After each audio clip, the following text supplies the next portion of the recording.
సాయి గారు, ఇరాన్ కొత్త సుప్రీం ఎంపిక అంటారా, ఎన్నికంటారా? దాని మీద వివాదం. అండ్ అలాగే ప్రెసిడెంట్ వచ్చి క్షమాపణలు చెప్పాడు. వీళ్ళిద్దరి మధ్య కోఆర్డినేషను, కొహెషను ఉన్నాయా లేదా? అసలు ప్రెసిడెంట్ ఎందుకు క్షమాపణలు చెప్పినట్టు, తర్వాత ఎందుకు సవరించుకున్నట్టు? ముస్తఫా ఖమేనీకి నిజంగా వాళ్ళ తండ్రి గారైన అయతుల్లా అలీ ఖమేనీ గారికి ఉన్నంత పాపులారిటీ ఉందా?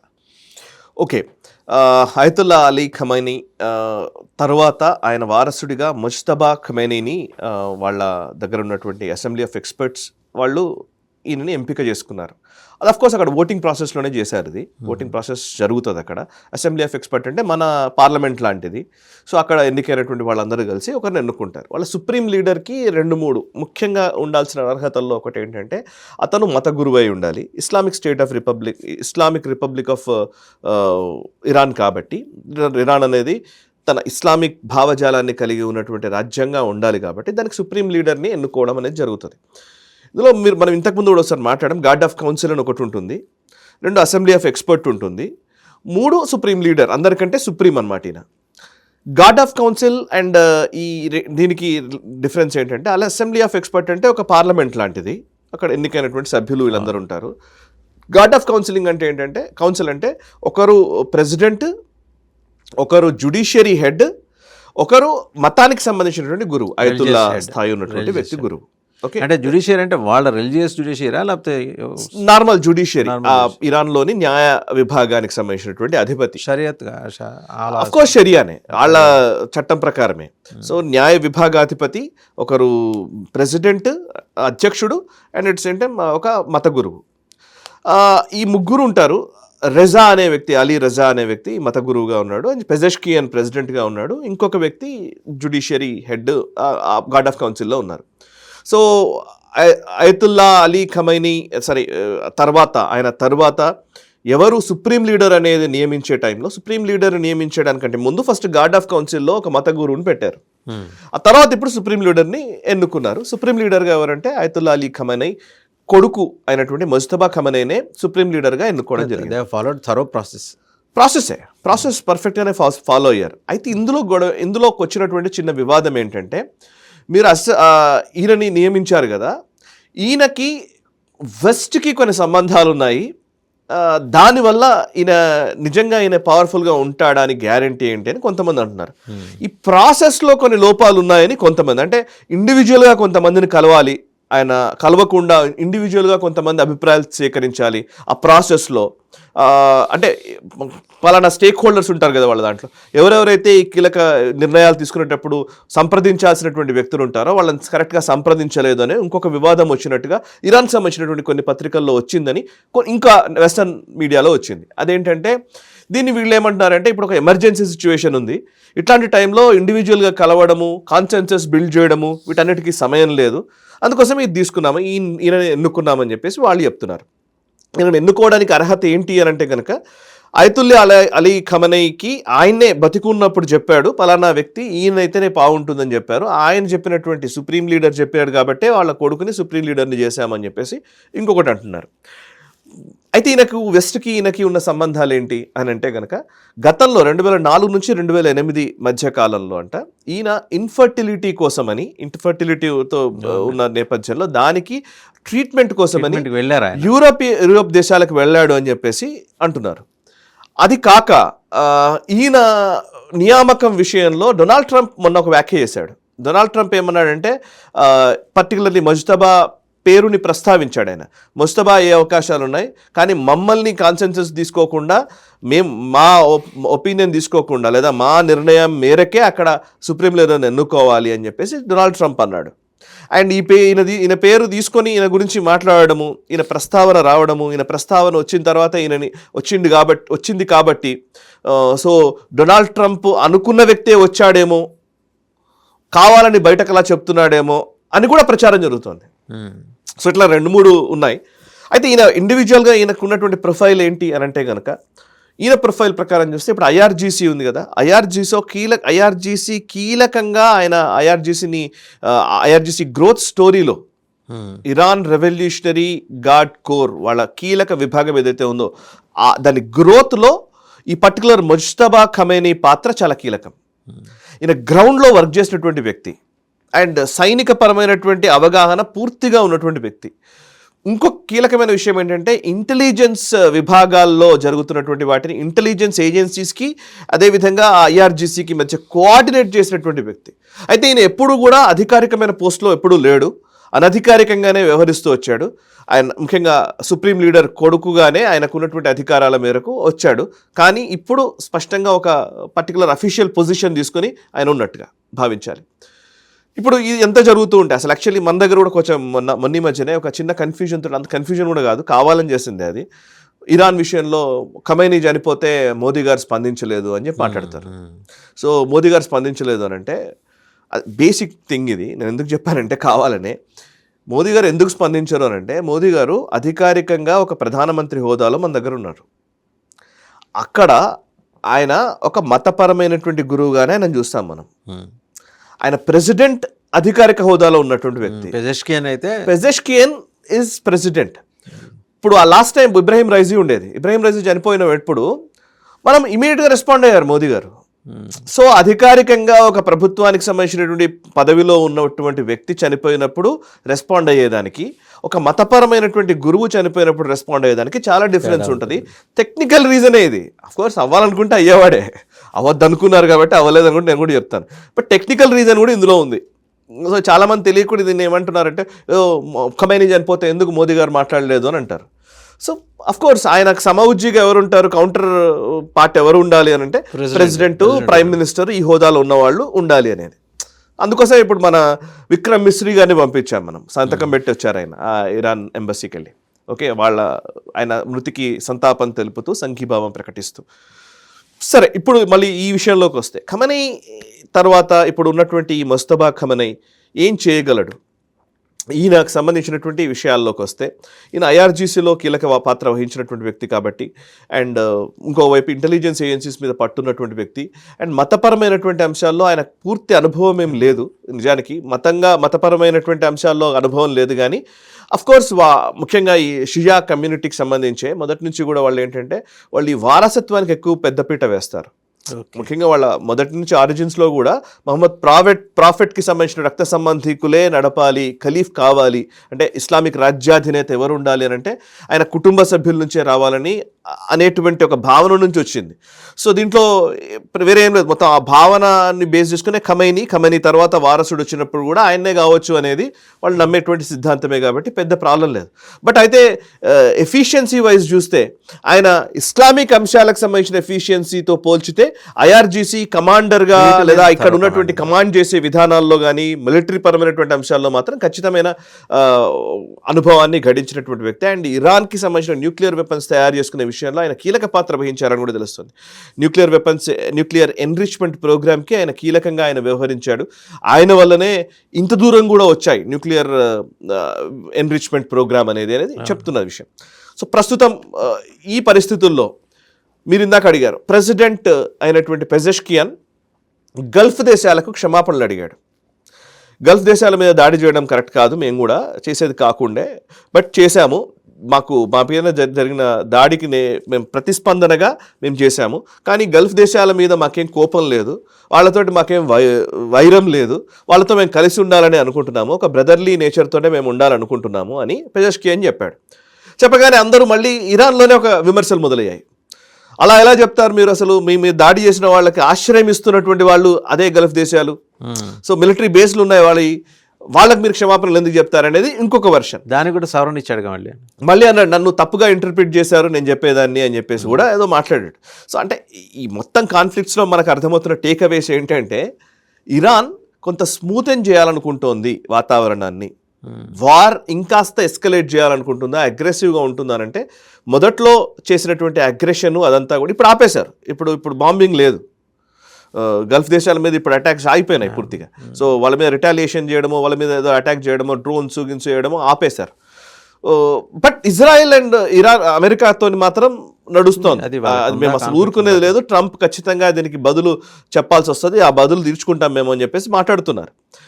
బట్ అమెరికా ఏం చేస్తుంది, కుర్ద్ ఫోర్సెస్ని దింపే ప్రయత్నం చేస్తుంది. ఇప్పుడు ఇక్కడ అసలు క్వశ్చన్ ఏంటంటే అన్ని దేశాలకి సుపారీ ఇచ్చే సార్ ఇక్కడ కుర్దు ఫోర్సెస్కి సంబంధించి ఇటు ఇరాన్లో ఉన్న కుర్దులకి, టర్కీలో ఉన్న కుర్దులకి, సిరియాలో ఉన్న కుర్దులు వాళ్ళిద్దరూ ఒక మైండ్ సెట్ తోటి ఉన్నారు. ఇరాన్లో ఉన్న వాళ్ళు ఈ ప్రభుత్వం మీద తిరగబట్టాన్ని వాళ్ళు అంగీకరించట్లేదని ఒక వాదన వస్తుంది. ఖచ్చితంగా అది కూడా ఉంది. ఇప్పుడు అక్కడికే వస్తున్నాను నేను కూడా. కుర్దు ఫోర్స్ అనగానే ఎవరా కుర్దు ఫోర్స్ అనేది కూడా క్వశ్చన్ ఉంది. అంటే కొన్ని ఫ్యాక్షన్స్ ఏమో ఇరాన్ పైన దాడి చేయడానికి సిద్ధంగా ఉన్నాయి, కొన్ని ఫ్యాక్షన్స్ ఏమో అసలు ఒప్పుకోవట్లేదు. వాళ్ళు మాకు దేశం ఏర్పరచండి అదే చాలు అని వాళ్ళు అంటున్నారు. సో ఇక్కడ కాన్ఫ్లిక్ట్ నడుస్తోంది ఇంకా. మీరు అన్నట్టుగా కరెక్ట్. అంటే ఎవరైతే మనీ డబ్బుల కోసము లేకపోతే అమెరికన్ డాలర్స్ కోసము వెంపర్లాడుతున్న వాళ్ళే ఇదంతా చేస్తున్నారనే భావన కూడా బిల్డ్ చేస్తున్నారు.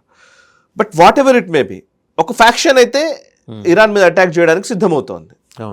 ఆ ఫ్యాక్షన్ ఒకవైపు ఉంది, ఇంకోవైపు ఈవెన్ పాకిస్తాన్ మీద కూడా ఒత్తిడి పెరుగుతోందని వింటున్నాను నేను. సౌదీ అరేబియా నుంచి లేకపోతే మిగతా ముఖ్యంగా సౌదీ అరేబియా కంటే కూడా అమెరికన్ ఇంట్రెస్ట్లతోటి పెరిగే అవకాశం ఉంటుంది. ఇరాన్ని కంట్రోల్ చేయాలంటే ఇప్పుడు ఇరాన్ ఏమైందండి, ఇప్పుడు ఏం జరిగింది? ఖమేనీ చచ్చిపోయాడు. ఖమేనీ తర్వాత ఇంకో కొత్త నాయకుడు వచ్చాడు, కొత్త ఎస్టాబ్లిష్మెంట్ వచ్చింది. మీరు చంపితే మహా అయితే 100-200 మందిని చంపేసి ఉంటారు కీలకమైన నాయకులు. కోర్స్ మిగతా జనాలతో పోల్చితే కీలకమైన నాయకులు 40-50 మంది మేజర్ వాళ్ళందరూ చచ్చిపోయారు. కొత్త ఎస్టాబ్లిష్మెంట్, కొత్త వాతావరణము, కొత్త మనుషులు, మళ్ళీ అదే నడుస్తుంది. అంటే మీరన్న ఐడియా ఆఫ్ దట్ ఇరాన్ ఏం మారింది? దాన్ని మార్చలేకపోయింది అమెరికా మార్చలేకపోయింది. అది వెరీ ట్రూ అది కదా, అది మార్చలేకపోయారు. సో మీరు అనుకుంటున్నటువంటి మీ అబ్జెక్టివ్ ఏదైతే ఉందో, మీ లక్ష్యం ఏదైతే ఉందో, ఆ లక్ష్యం ఇంకా నెరవేరలేదు సార్. బూట్స్ ఆన్ గ్రౌండ్ వాళ్ళు రాలేరు, వస్తే ఫెయిల్ అయిపోతారు. అదే కదా ఇప్పుడు అనుభవాలు ఉన్నాయి. అంటే దానికి ప్రత్యామ్నాయాలు వెతుకుతున్నారు. ఇప్పుడు అమెరికా కూడా ఏం చేస్తుంది, కుర్దుల చేత తిరుగుబాటు చేయించడం. ఎగ్జాక్ట్లీ. అండ్ వాళ్ళు ప్లాంట్ చేసిన సిరియా ప్రెసిడెంట్ ఉన్నాడు, వాడిని పంపించడం. డిఫెన్స్ ఎక్స్పర్ట్స్ చెప్తుంది ఏంటంటే, టామ్ కూపర్ కావచ్చు, మెహదీ హసన్ కావచ్చు, చాలా మంది డిఫెన్స్ ఎక్స్పర్ట్స్ ఏం చెప్తున్నారంటే, అసలు డొనాల్డ్ ట్రంప్ ఎగ్జిట్ లేకుండా ఎంటర్ అయ్యాడని, అది ఎగ్జిట్ ప్లాన్ లేకుండా ఎంటర్ అయ్యాడని. నిజంగా ఇది ఎప్పుడు కనబడలే. ఇరాక్ విషయంలో అది లేదు, సిరియా విషయంలో అట్లా చేయలేదు, ఈవెన్ ఆఫ్ఘనిస్తాన్ విషయంలో అది చేయలేదు. ఆఫ్ఘనిస్తాన్ విషయంలో వాళ్ళు అనుకుంటున్న ఆబ్జెక్టివ్ ఏముండింది? అసలు ఒసామా బిన్ లాడెన్ని వేసేయడము, లేకపోతే అల్ ఖైదాని డిస్మాంటిల్ చేయడము, అదే ఫస్ట్ వాళ్ళు పెట్టుకున్నది. కానీ అది చేయాలంటే ఆఫ్ఘనిస్తాన్లో గ్రౌండ్ మీద కాలు పెట్టాలనంటే మాకు తాలిబాన్లు చాలా దారుణము, నరరూప రాక్షసులు అనేది క్రియేట్ చేశారు. సో ఇది యాక్చువల్లీ వాళ్ళ లక్ష్యం. అల్ ఖైదా ఫస్ట్ లక్ష్యం ఉండింది, దానికి అక్కడ ఉన్న రెజీమ్ సపోర్ట్ చేస్తుంది కాబట్టి రెజీమ్ని రాక్షసులుగా చూపించే ఒక ప్రయత్నం జరిగింది, దాంట్లో సక్సెస్ అయ్యారు. ఆ తర్వాత అల్ ఖైదాని కొంత చేయగలిగారు. అల్ ఖైదాని అక్కడ ఎవరైతే కొంతమంది చంపేయగలిగారో అవన్నీ చేశారో, అయిపోయింది. అక్కడ నుంచి ఐసిస్ పుట్టింది, మళ్ళీ వేరే ఇంకొక ఫ్యాక్షన్ పుట్టింది, అది మళ్ళీ ఇంకొక ప్రాబ్లంగా మారింది. ఇప్పుడు ఇరాక్ విషయంలో కూడా అదే. సద్దాం హుసేన్ని weapons of mass destruction create చేసుకున్నాడు, కెమికల్ వెపన్స్, బయాలజికల్ వెపన్స్ ఇవన్నీ పెట్టుకున్నాడు అని చెప్పేసి ఆ ఒక నెపాన్ని బేస్ చేసుకుని వచ్చేసారు, కొట్టారు, సద్దాం హుసేన్ ఎలిమినేట్ చేశారు. ఆ ఇరాక్లో ఇప్పుడు అక్కడ ఆ ఫోర్సెస్ ఎవరైతే సద్దాం హుసేన్ ఫోర్స్లో ఉన్నటువంటి వాళ్ళే తర్వాత ఐసిస్లోకి వచ్చారు. వాళ్ళు మళ్ళీ ఇంకో ఫ్యాక్షన్గా మారారు అంతే. సిరియాలో కూడా అదే జరిగింది కదా, బషర్ అల్ అసాద్ని తీసేశారు, అయిపోయారు. అట్లీస్ట్ కొన్ని ఆబ్జెక్టివ్స్ అయితే అచీవ్ చేయగలిగింది, పూర్తిగా చేయకపోవచ్చు. ఎవరైతే అనుకున్నటువంటి రెజీమ్ చేంజ్ ఆపరేషన్స్ చేయగలిగారు. ఇప్పుడు ఇరాన్లో ఖమేనీని చంపేశారు, అయిపోయింది. కానీ ఖమేనీ చంపడంతో నిజానికి అనుకున్న ఆబ్జెక్టివ్ నెరవేరట్లేదు వాళ్ళకి. సో ఆ ప్రశ్నలన్నీ కంటిన్యూ అవుతున్న టైంలోనే ఆ అన్రెస్ట్ని అలాగే కొనసాగించాలని అనుకుంటున్నారా? ఇది అసలు ప్రశ్న. ఇప్పుడు గల్ఫ్ నేషన్స్ ఉన్నాయి, గల్ఫ్ నేషన్స్ మీద దాడి చేశారు, మొన్నటిదాకా అయింది. ఇప్పుడు సరే ప్రెసిడెంట్ చెప్తున్నాడు, పెజెష్కియన్ చెప్తున్నాడు, ఇరాన్ ప్రెసిడెంట్ ఏమంటున్నాడు, లేదా మేము దాడి చేసింది తప్పు అయిపోయింది, ఇప్పుడు మళ్ళీ ఇంకోసారి దాడి చేయంలేండి అన్నట్టుగా మాట్లాడుతున్నాడు. ఇప్పుడు సమస్య పోయిందా? సమస్య పోయినట్లయితే కనుక మళ్ళీ వీళ్ళు కుర్దు ఫోర్సెస్ని ఎందుకు పంపిస్తున్నారు? అండ్ సౌదీ పాకిస్తాన్ ఎందుకు అడుగుతోంది మీరు వెళ్ళి చేయాలని చెప్పి? అంతా ఉంది కదా ఇది. సో పాకిస్తాన్ కూడా ఇప్పుడు డాలర్స్ కావాలి. ఇప్పుడు పాకిస్తాన్కి ఈ ఇరాన్ నుంచి వాళ్ళకి డబ్బులు కావాలి. ఒకవేళ వచ్చాడు అనుకోండి, అమెరికాకి ఏం సమాధానం చెప్పుకుంటాడు మునీర్? సమాధానం లేదు. ఇరాన్ కోసం ఇరాన్కి వ్యతిరేకంగా ఫైట్ చేయడం కోసం నేను అనేది. ఇరాన్కి వ్యతిరేకంగా ఫైట్ చేయాలి, అది అమెరికాతో ఉన్న ఆబ్లిగేషన్. బట్ సౌదీ కూడా ఒత్తిడి తీసుకొస్తుంది కదా. సౌదీ అమెరికా కలిసే దీని మీద దాడి చేయమని అంటారని. బికాస్ సౌదీకి ఇంకో ప్రాబ్లం ఏంటంటే, సౌదీకి అంటే ఈస్ట్ వైపు యమన్ ఉంది, యమన్లో హౌతీలతో గొడవ ఉంది. సౌదీ కూడా అవసరం ఉంది ఇప్పుడు ఇరాన్ ఇంకా కంట్రోల్ చేయడం. ఓకే, సో యమన్లో ఉన్నటువంటి హౌతీలు సౌదీని ఇబ్బంది పెడుతూ ఉంటారు. బట్ సాటి ఇస్లామిక్ నేషన్ మీద పాకిస్తాన్ వెళ్తుందా? సాటి ఇస్లామిక్ నేషనే కదా ఆఫ్ఘనిస్తాన్ మీద వెళ్ళింది కదా, తాలిబాన్ల మీద దాడి చేసేటప్పుడు అమెరికాకి సపోర్ట్ చేసింది ఎవరు? అది వాళ్ళ ఇప్పుడు దేశానికి సంబంధించి. ఇప్పుడు ఇది పరాయి దేశానికి వెళ్ళి ఎందుకు చేయాలనే ప్రశ్న. తాలిబాన్ల మీద దాడి చేసినప్పుడు వీళ్ళే కదా సపోర్ట్ చేసింది మొత్తం పాకిస్తాన్ కదా. పాకిస్తాన్ ఎయిర్ బేస్లను వాడుకునే కదా వీళ్ళు తాలిబాన్ల మీద బాంబార్డింగ్ చేశారు అమెరికా. సో పాకిస్తాన్కి ఇస్లామిక్ దేశం కాబట్టి వెళ్ళకూడదు అనేది పాకిస్తాన్కి ఉన్నటువంటి ఒక పెద్ద మోరాలిటీ అసలు ఏం లేదు పాకిస్తాన్కి. పాకిస్తాన్ ఇవాళ ఎవరి మీదైనా సరే ఇప్పుడు బేసికలీ పాకిస్తాన్ నీడ్స్ మనీ. పాకిస్తాన్కి డబ్బులు కావాలి. వాళ్ళు ఏం చెప్తారంటే మహా అయితే నిజంగానే ఇప్పుడు ఇట్లాంటి పరిస్థితుల్లో మీరు అడిగారు కదా పాకిస్తాన్ అసలు ఒక ఇస్లామిక్ నేషన్ మీద దాడి చేయగలదా అని అంటే కనుక తాలిబాన్ల మీద చేశారు కదా అని నేను ఇందాక ఇమీడియట్గా వేశాను. రెండోది ఏంటంటే ఇంకో ప్రాబ్లం ఏముంది, ఇరాన్ నుంచి ఒక దాడి జరిగింది అని అంటారు, వాడి మీద వాడే ఓ మిజైల్ వేసుకుంటాడు, బాంబ్ బ్లాస్ట్ చేస్తాడు, ఇంకోటి ఏదో చేస్తాడు. సో ఈ IRGC చేసింది అని అంటాడు. రీజన్ దొరుకుతుంది కదా, ఒక రీజన్ పెద్ద కష్టం కాదు వాళ్ళకి. పాకిస్తాన్కి రీజన్ కావడం అనేది పెద్ద కష్టం కాదు, ISI చేస్తుంది. బట్ IRGCని ఇంకొక పాయింట్ కూడా ఉంది ఇక్కడ, ఇంకొక పాయింట్ కూడా ఉంది. ఇప్పుడు షియా నేషన్ ఇరాన్. సో ఇప్పుడు దాంట్లో వాళ్ళు ఇస్లాంలోనే నేను షియా దేశం మీద దాడి చేస్తానంటే ఇప్పుడు ఈ లష్కర్-ఏ తాయిబాలు, జైషే మొహమ్మద్లు ఇవన్నీ సున్నీ ఎస్టాబ్లిష్మెంట్స్. సో వాళ్ళు హ్యాపీగా సపోర్ట్ చేస్తారు. దాంట్లో ఉన్నటువంటి ఆ సున్నీ మెజారిటీ పాకిస్తాన్ ఎస్టాబ్లిష్మెంట్లో ఉన్న వాళ్ళందరూ కూడా దాన్ని సపోర్ట్ చేస్తారు. ఓకే, ఎందుకంటే షియా మసీదులను టార్గెట్ చేసుకుని ఈ దాడులు చేస్తున్నారు కదా. షియా మసీదులు పాకిస్తాన్లో ఉన్న షియా మసీదులు టార్గెట్ చేసుకునే కదా బాంబ్ బ్లాస్ట్ చాలా జరిగినాయి. సో అంటే ఏదైనా మార్చగలరు. అంటే ఇప్పుడు బేసికలీ మనం మొదటి నుంచి మాట్లాడుకుంటుంది ఇప్పుడు ప్రతి దేశానికి కూడా అండి, దేశంలో ఒక ఆర్మ్డ్ ఫోర్సెస్ అనేవి ఎస్టాబ్లిష్మెంట్కి అనుగుణంగా ఉండేటివి ఒకటైతే దానికి పక్కన ఉండేటువంటి ఆర్మ్డ్ ఫోర్సెస్ కూడా కొన్ని జోడించబడ్డాయి. ఇప్పుడు ఫర్ ఎగ్జాంపుల్ రష్యా ఉందనుకోండి, రష్యా ఉక్రెయిన్లో దాడి చేసేటప్పుడు ఉక్రెయిన్ మీద రష్యా డైరెక్ట్ యుద్ధం చేస్తూ డైరెక్ట్గా ఆర్మ్ ఫోర్సెస్ తోటి దాడి చేసింది ఒకటైతే, ఇంకొక గ్రూప్ ఉంది వాగ్నర్ గ్రూప్ అని. వాగ్నర్ గ్రూప్ ఏంటంటే రష్యా నుంచి మనీ తీసుకొని ఈ పర్టికులర్ ఇది ప్రైవేట్ ఆర్మీ ఇది, వీళ్ళు ఏంటంటే వీళ్ళు రష్యా నుంచి డబ్బులు తీసుకొని వీళ్ళు ఉక్రెయిన్ మీద దాడి చేసిన వాళ్ళు. వాగ్నర్ గ్రూప్ని ఒకటి తయారు చేసి పెట్టుకున్నారు. అట్లాగే ఈవెన్ ఇప్పుడు కుర్ద్ ఫోర్సెస్ అట్లాంటిది ఒకటి ఆప్షన్, పాకిస్తాన్ ఒక ఆప్షన్ ఉంటుంది. సో ఇట్లా లెక్కేసుకొని చాలా దేశాల్లో ఉన్నాయి ఈ ప్రాబ్లం. చాలా దేశాల్లో ఇట్లాంటి ఒక పారామిలిటరీ ఫోర్సెస్ లాగా వాటిని తయారు చేసుకున్నారు అనమాట. సో ఇప్పుడు హిజ్బుల్లాని తయారు చేసుకుంది ఇరాన్, ఓకే, లేదా హౌతీలను తయారు చేసుకుంది ఇరాన్. సో సపరేట్ మిలీషియాస్ ఉన్నాయి. ఆ మిలీషియాస్ తోటి యుద్ధాన్ని నడిపించడం అనేది ఒక కొత్త తరపు యుద్ధ సూత్రాలు ఇవన్నీ. అంతే. సో కొత్తగా చేసేటువంటి ప్రణాళికలు. ఇప్పుడు చైనాలో కూడా ఇదే ప్రాబ్లం. చైనా షింగ్జియాంగ్ ప్రావిన్స్లో వాళ్ళు డైరెక్ట్గా చైనీస్ ఆర్మీ చేయదు, ఆర్మీ కొన్ని చేస్తుంది. ఆర్మీ చేయకుండా పక్కన కొన్ని మిలీషియాస్ ఉంటాయి, వాళ్ళకు మధ్య పడట్లేదు అని చెప్పి దాన్ని చూపిస్తారు బయటకి. బయటకు ఎలా చూపిస్తారంటే ఏదో ఈ దేశం ఇంకో దేశం మీద అంటే ఎస్టాబ్లిష్మెంట్ లేదా సైనిక బలగాలే దాడి చేస్తున్నాయనంటే ప్రపంచానికి చాలా డిఫరెంట్ మెసేజ్ వెళ్తుంది. కాబట్టి అలా చేయకుండా ఒక పర్టికులర్ ఫ్యాక్షన్ దాని మీద దాడి చేస్తుంది అని ఒక ఫ్యాక్షన్ క్రియేట్ చేస్తారు. సో ఇట్లా ప్రాక్సీ వార్ ఎప్పుడు ఇట్లాగే జరుగుతుంటుంది. దాని బయటకు కనిపించే యుద్ధంగా ఉండదు, ప్రచ్ఛన్న యుద్ధంగా కనబడుతున్నారు. అంటేనే ఆ ప్రచ్ఛన్న యుద్ధం ఏ కోణంలోకి వెళ్తుందనేది తెలియదు. ఇప్పుడు 65 వార్లో పాకిస్తాన్ మన దగ్గరకు వచ్చేటప్పుడు వారు జిబ్రాల్టర్ అన్నారు, ఆపరేషన్ జిబ్రాల్టర్ అని చెప్పేసి తీసుకొచ్చారు. ఇప్పుడు మీరు ఇన్సర్జెన్సీ మనకు కాశ్మీర్లో 1980s-90s జరిగినటువంటి ఇన్సర్జెన్సీ 89, 90 ఆ టైంలో జరిగింది. ఎట్లా అంటే పూర్తిగా జైషే మహమ్మద్ లేకపోతే హిజ్బుల్ ముజాహిదీన్ ఇట్లాంటి అప్పుడు ఒకటి JKLF Jammu Kashmir liberation front అని ఒకటి తయారు చేశారు. చేసి వాటన్నింటికీ ISI అండ్ పాకిస్తాన్ ఆర్మీ సాయం చేశాయి. వాళ్ళే ట్రైనింగ్ ఇచ్చారు, డబ్బులు ఇచ్చారు, ఇచ్చి మీరు కొట్లాడండి అన్నారు. వాళ్ళకి వెపన్స్ ఇచ్చారు. వెపన్స్ ఇచ్చి వాళ్ళు కాశ్మీర్లో పెద్ద ఒక మారణ హోమం సృష్టించారు. JKLF అదే కదా, JKLF, హిజ్బుల్ లేకపోతే జైషే మహమ్మద్ సంబంధించిన టెర్రరిస్టులు, హిజ్బుల్ ముజాహిదీన్, రకరకాల పేర్లు వస్తాయి, కొత్త పేర్లు వస్తాయి. బయటకి మౌల్వీలు వీళ్ళంతా మళ్ళా మీరు మౌలానా మసూద్ అజర్, మౌలానా పాకిస్తాన్ ఇస్లాంకి సంబంధించినటువంటి ఒక మత గురువు మౌలానా అనే మాట, మౌల్వీలు వీళ్ళు ఏం చేస్తారు, బయటకు ఏం చెప్తారు, మేము ఇస్లాంకు ఉమ్మాని మేము ప్రొటెక్ట్ చేయడం కోసం చేస్తున్నామని బయటకు చెప్తారు. కానీ ఆ పేరిట జరుగుతున్నటువంటి మారణ హోమానికి జరిగేదంతా కూడా పొలిటికల్ ఇంట్రెస్ట్లు ఉంటాయి. ప్రభుత్వాల పొలిటికల్ ఇంట్రెస్ట్లకి అనుగుణంగా వీళ్ళు పనిచేస్తూ ఉంటారు. సో అంటే ఈ కాన్ఫ్లిక్ట్స్ ఎందుకు మనం ఇంత చెప్తున్నామనంటే కనుక వెస్ట్ ఏషియా లేకపోతే అక్కడ శాంతి నెలకొల్పడము, ఆ పక్కన ఉన్నటువంటి తాలిబాన్ల ఇష్యూ, లేకపోతే తాలిబాన్లను ప్రోత్సహించింది ఎవరు, సేమ్ ఇలే హక్కానీ బ్రదర్స్ ఉండేది. హక్కానీ నెట్వర్కే తాలిబాన్ రెజిమ్ని కంట్రోల్ చేసేది. ఓకే, పాకిస్తాన్ ఎలా చేసేదంటే, పాకిస్తాన్ మొదటి నుంచి వాళ్ళు చేసే పని చెప్తాను నేను, ఒక 20-30 ఇయర్స్ నుంచి వాళ్ళు చేసిన పని ఏంటంటే, అమెరికా నుంచి డాలర్స్గా తీసుకుంటారు, తీసుకొని ఇక్కడ ముజాహిదీన్లను ప్రొడ్యూస్ చేస్తారు.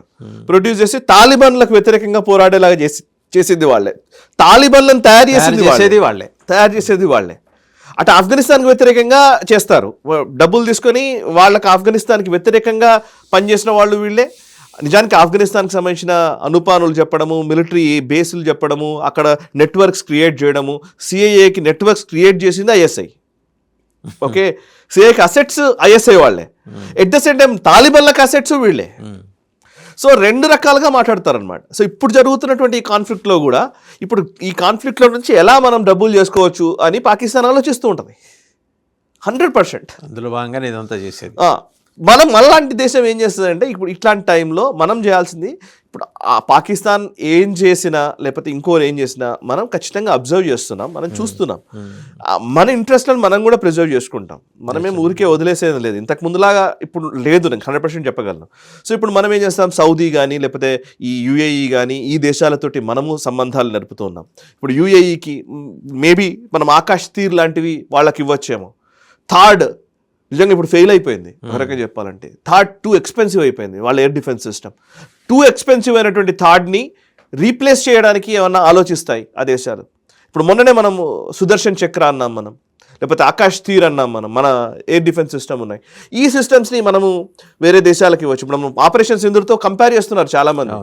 వారం రోజుల యుద్ధం జరుగుతోంది కదా, ఈ టైంలో ఎక్స్పోజ్ అయిపోయింది గల్ఫ్ దేశాలకు ఉన్నటువంటి ఎయిర్ డిఫెన్స్ ఏంటి, లేకపోతే అమెరికాకు ఉన్నటువంటి ఎయిర్ డిఫెన్స్ ఏంటి, ఎక్స్పోజ్ అయిపోయినాయి పూర్తిగా. అసలు ఎక్కడున్నారు వాళ్ళు, మనం ఎక్కడున్నాం. ఇందులో ఎగ్జాక్ట్లీ. రైట్ సాయి గారు, థాంక్యూ. రైట్.